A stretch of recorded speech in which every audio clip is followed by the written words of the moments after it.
Povo maravilhoso de Deus, muito bom dia, boa noite, seja lá o horário que você está assistindo. Para nós é um prazer, estamos juntos aqui.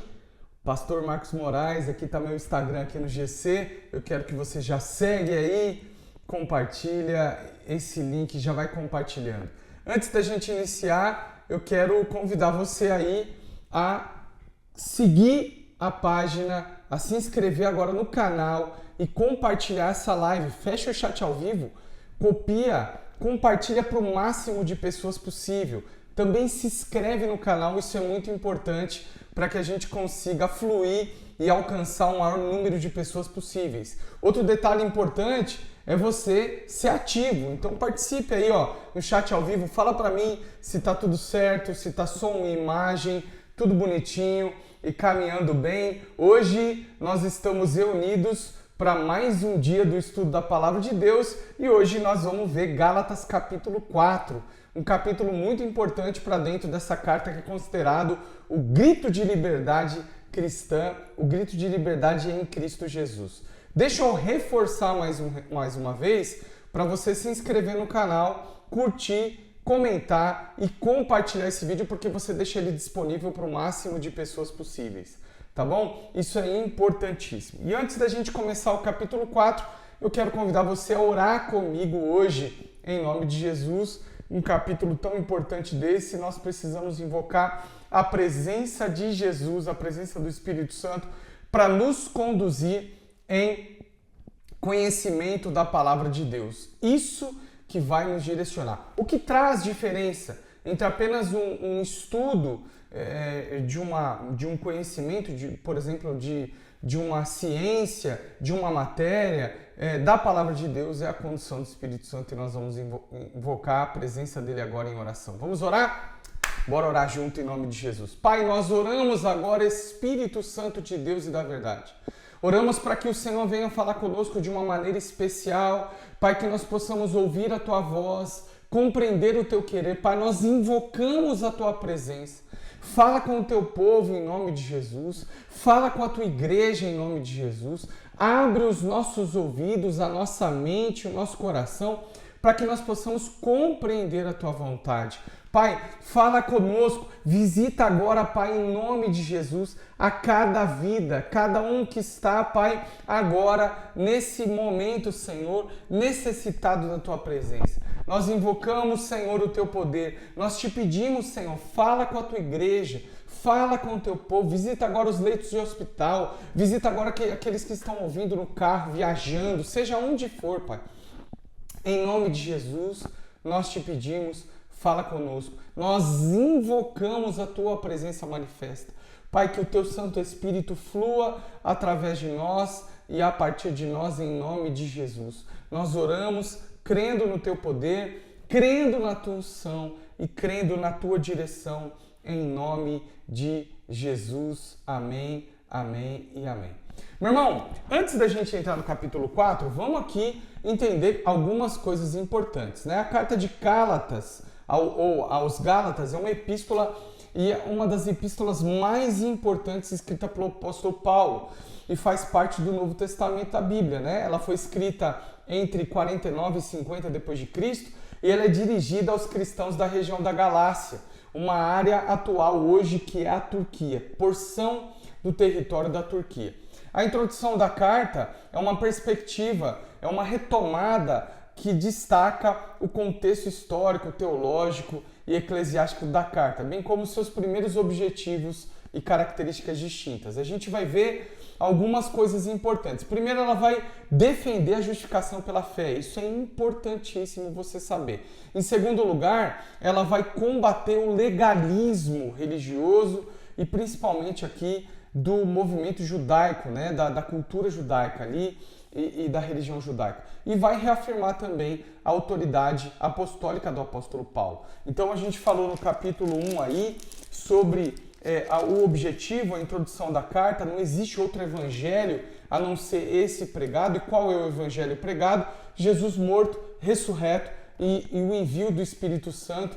Essa é a liberdade cristã, né? A carta de Gálatas também ela é conhecida como um grito de liberdade. Por quê? Porque cristãos judaizantes, o pessoal aí do judaísmo desceu de Jerusalém para a região da Galácia para falar, ó, antes deles serem cristãos, eles precisam ser judeus. E essa é uma grande heresia, fazendo com que o povo circuncidasse, né, os gentios. Quem são os gentios? O povo que não nasceu em Israel de nascimento, né? Era considerado gentio. E o apóstolo Paulo pregou o evangelho para esse povo começou a converter aos montes. Os judeus lá, os cristãos judaizantes lá de Jerusalém desceram para falar, olha, antes de vocês se considerarem salvos por Cristo, vocês precisam se tornar judeus. E Paulo vai combater veementemente, de maneira bem forte mesmo, essa grande heresia que surge, a ponto de Paulo e Barnabé descer para Jerusalém, para o concílio de Jerusalém, para falar o que de fato é considerado uma mudança, uma transformação e a salvação. E você pode ler isso em Atos capítulo 15, e isso está no primeiro estudo da Carta de Gálatas, na playlist que você encontra aqui no canal do YouTube. Aliás, que você pode encontrar, por exemplo, Filipenses, Efésios, e agora a gente está caminhando para o encerramento da Carta de Gálatas. Falta mais o capítulo 5 e o 6 que nós vamos gravar, ou que vai ao ar, ao vivo aí, nas próximas semanas. Aqui no capítulo 4, então, a gente vai ver, melhor dizendo, no capítulo 2, Paulo vai falar sobre o seu apostolado, e no capítulo 3, o contraponto entre fé e obediência, e a lei e a promessa de Deus. E ele entra no capítulo 4 agora, falando duas coisas muito importantes, que são elas, uma parábola e uma alegoria. A gente vai encontrar isso no capítulo 4. Primeira parte, ele vai falar sobre a parábola, né? Uma parábola aqui do menino herdeiro, e depois ele fala sobre uma alegoria entre Sara e Agar, falando sobre a vida com Deus e trazendo, propondo para os seus leitores, para aqueles que leem lá na região da Galácia, justamente a liberdade da fé em Cristo Jesus. A partir do momento que eu entrego minha vida a Jesus, eu sou salvo por Cristo e aí eu sou livre de duas maneiras que a gente vai conhecer agora. Capítulo 4, ele vai propor primeiro a parábola aí do menino ou do filho herdeiro. A gente vai ler aqui a partir do versículo 1. Digo, porém, que enquanto o herdeiro é menor de idade, em nada difere de um escravo, embora seja dono de tudo. No entanto, ele está sujeito a guardiões e administradores até o tempo determinado por seu pai. Assim também nós, quando éramos menores, estávamos escravizados aos princípios elementares do mundo. Mas quando chegou a plenitude do tempo, Deus enviou seu filho, nascido de mulher, nascido debaixo da lei, a fim de redimir os que estavam sob a lei, para que recebêssemos a adoção de filhos. E porque vocês são filhos, Deus enviou o Espírito do seu Filho ao coração de vocês, e ele clama, Abba, Pai. Assim, você já não é mais escravo, mas filho, e por ser filho, Deus também tornou herdeiro. O que significa essa parábola, que é uma parábola greco-romana, ou é uma maneira greco-romana de enxergar a relação entre pai e filho, e é a parábola do filho herdeiro que ele está propondo nessa relação entre a vida sem Deus, ou melhor dizendo, a vida sem Cristo e a partir de Cristo. Na verdade, ele está dizendo o seguinte, que enquanto o pai não reconhece o filho, ele é considerado como escravo.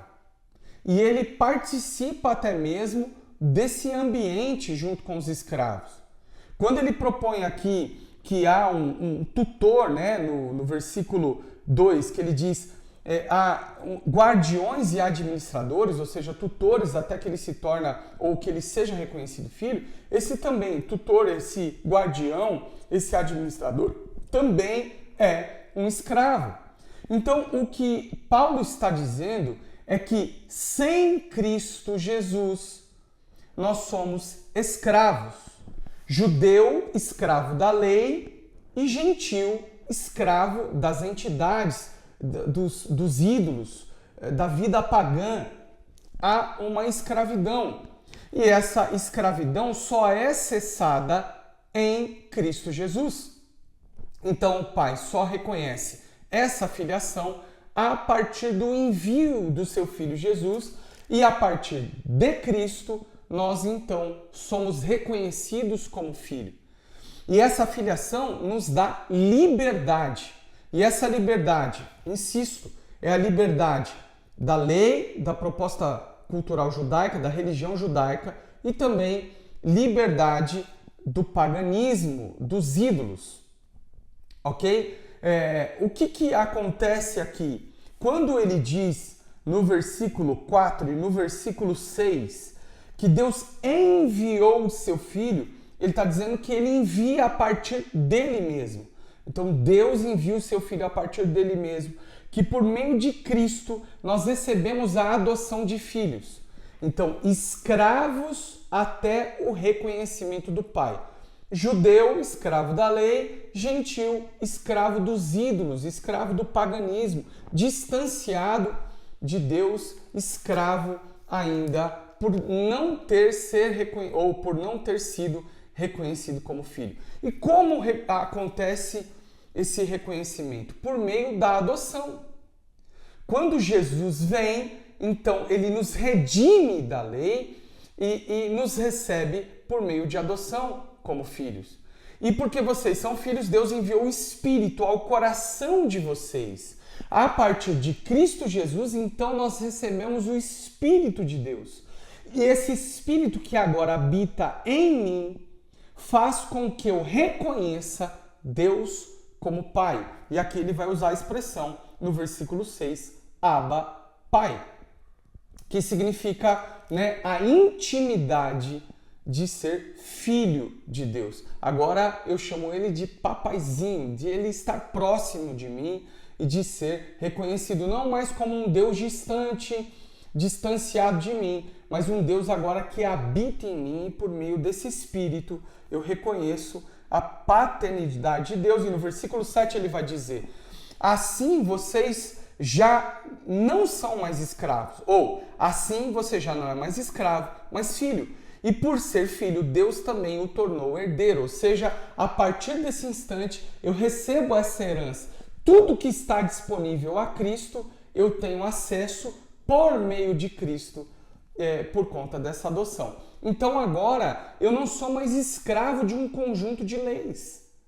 Eu não preciso mais estar debaixo dessa escravidão, porque o cristão judaizante, quando ele chegou na região ali da Galácia, ele propunha isso, que antes de serem salvos e considerados salvos por Cristo Jesus, eles precisam se tornar judeus. E como que eles se tornariam judeus?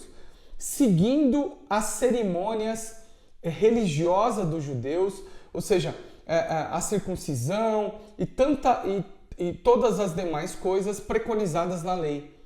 Eu precisava obedecer um conjunto de regras para ser filho. E aqui Paulo está falando nada disso.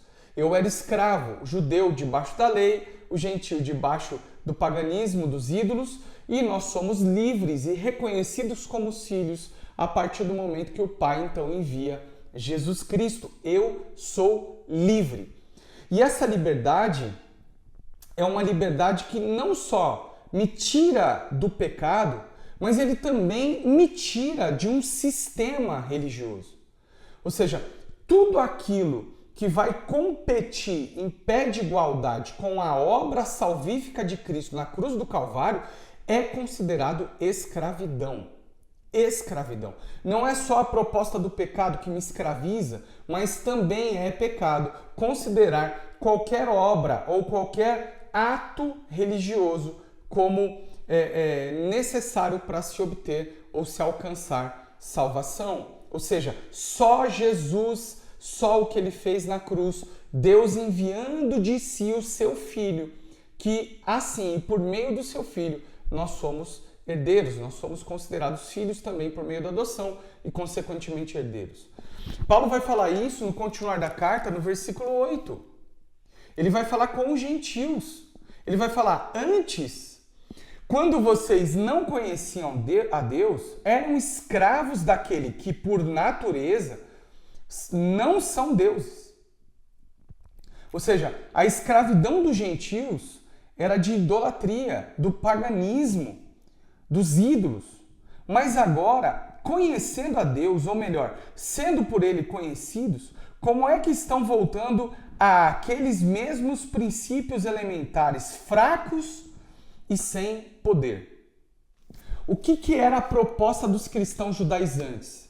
É que eles, por meio das observações cerimoniais, por meio das leis e por meio das práticas religiosas da cultura judaica, eles se tornassem filhos. E o apóstolo Paulo está falando, não, vocês não foram livres por meio disso. Pelo contrário, no capítulo 13 ele vai falar isso. Vocês não foram livres por obedecer à lei, vocês foram livres por intermédio da fé. E aqui ele está dizendo a mesma coisa. Olha, como que vocês podem voltar aos princípios elementares, fracos e sem poder desse mundo, por meio de um sistema? Essa escravidão não é só da distância de Deus, mas também da religiosidade. Olha só, a religiosidade é tão mortal como aquele que não conheceu Jesus, porque ele, na sua mente, tem no seu coração que a sua vida com Deus depende de uma prática religiosa. Ou seja, é a construção de uma escada do homem para Deus, quando na verdade é Deus enviando o seu Filho até nós. Isso é a graça, e é por meio dessa graça que nós somos alcançados e conhecidos por tamanha salvação. E ele diz no versículo 10, continua ainda no versículo 9, né? Querem ser escravizados por eles outra vez? Ou seja, vocês vão tornar escravo de novo, agora não mais escravos dos ídolos, mas agora escravo de uma religiosidade. Você tem que aceitar Jesus e não cortar o cabelo, aceitar Jesus e não pôr maquiagem, aceitar Jesus e usar a roupa X, aceitar Jesus e falar da maneira tal, aceitar Jesus e ser circuncidado, aceitar Jesus e ser judeu. Não! Você é livre por meio da obra de Cristo. E ele no versículo 10 continua, vocês estão observando dias especiais, meses, ocasiões específicas e anos. Eles estão caindo dentro de uma proposta cultural judaica. Olha, o dia tal, você tem que guardar o sábado, você tem que guardar não sei o quê. Isso é loucura. O apóstolo Paulo está falando sobre isso. Versículo 11. Temo que os meus esforços por você tenham sido inúteis. Eu suplico, irmãos, que se tornem como eu, pois eu me tornei como vocês. Em nada vocês me ofenderam. Como sabem, foi por causa de uma doença que preguei o evangelho pela primeira vez a vocês. Embora minha doença tenha sido uma provação, vocês não me trataram com desprezo ou desdém. Ao contrário, receberam como se fosse um anjo de Deus, como o próprio Cristo Jesus. Ou seja, o apóstolo Paulo sofreu uma enfermidade. Por conta dessa enfermidade, ele prega o evangelho, ele para ali para pregar o evangelho e o povo recebe ele como o próprio Cristo. Tenho certeza de que, se fosse possível, vocês teriam arrancado os próprios olhos para dá-los a mim. Paulo está falando, olha, vocês me receberam e entenderam a importância de eu pregar o evangelho. Tornei-me inimigo de vocês por dizer a verdade? Os que fazem tanto esforço para agradá-los não agem bem, mas querem isolá-los a fim de que vocês mostrem também zelo por eles.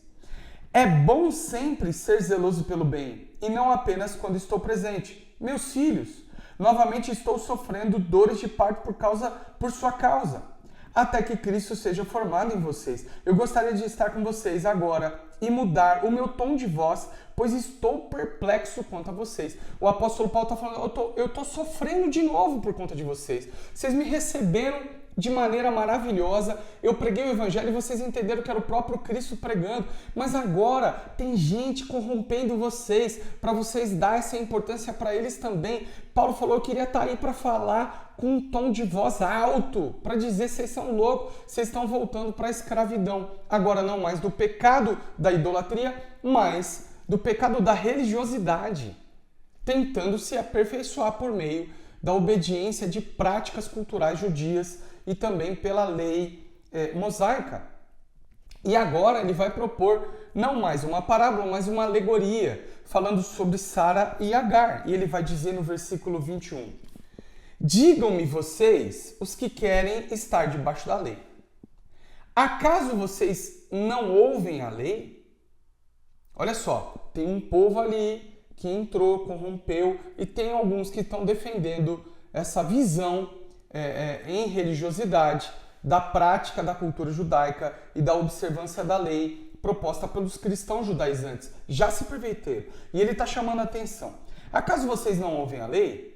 Acaso, pois está escrito, versículo 22, que Abraão teve 2 filhos, uma da escrava e outra da livre, Sara e Agar. O filho da escrava nasceu de modo natural, mas o filho da livre nasceu mediante a promessa. Olha o que ele vai dizer. Isso é usado aqui como ilustração, é uma alegoria. Estas mulheres representam 2 alianças. Uma aliança procede do Monte Sinai, que significa procede da lei, e gera filhos para escravidão. Esta é Agar. Agar representa o Monte Sinai na Arábia e corresponde à atual cidade de Jerusalém, que está escravizada com os seus filhos. Ele está falando sobre a escravidão da escrava, ou seja, o filho da escrava é escravo. E ele está falando a Jerusalém de agora, o povo que está seguindo a circuncisão, o povo que está seguindo a cultura judaica. E o outro povo procede da promessa, ele vai continuar. Versículo 26. Mas a Jerusalém do alto é livre. É a nossa mãe, pois está escrito, regozije-se, ó estéril. Você que nunca teve filho, grite de alegria. Você que nunca teve em trabalho de parto, porque mais são os filhos da mulher abandonada do que daquela que tem marido. Vocês, irmãos, são filhos da promessa, como Isaac. Naquele tempo, o filho nascido de modo natural perseguiu o filho nascido segundo o Espírito. O mesmo acontece agora. Mas o que diz a Escritura? Mande embora a escrava e o seu filho, porque o filho da escrava jamais será herdeiro como o filho da livre. Portanto, irmãos, não somos filhos da escrava, mas da livre. Aqui o apóstolo Paulo está falando, Sara recebeu o filho da promessa. E é pela fé que nós somos herdeiros. Abraão creu na promessa. E o filho da promessa veio de Sara. Sara era estéril.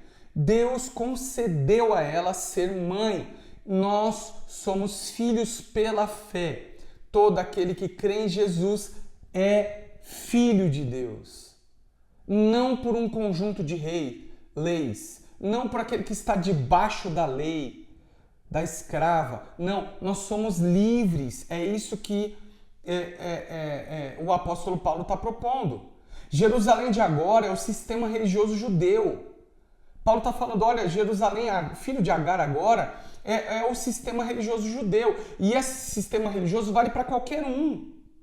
Existe uma idolatria gospel também, que você tem que fazer coisas para ser aceito por Deus. Isso é um engodo, isso é uma mentira. Nós somos livres e essa liberdade de filho acontece em Cristo Jesus. E Sara, Jerusalém espiritual, é a vida do filho, é a vida de filho que vem através da fé. Nós somos livres. E essa liberdade ninguém pode tirar da gente. Essa é a proposta de Deus para nós, que por meio de Cristo Jesus nós somos livres.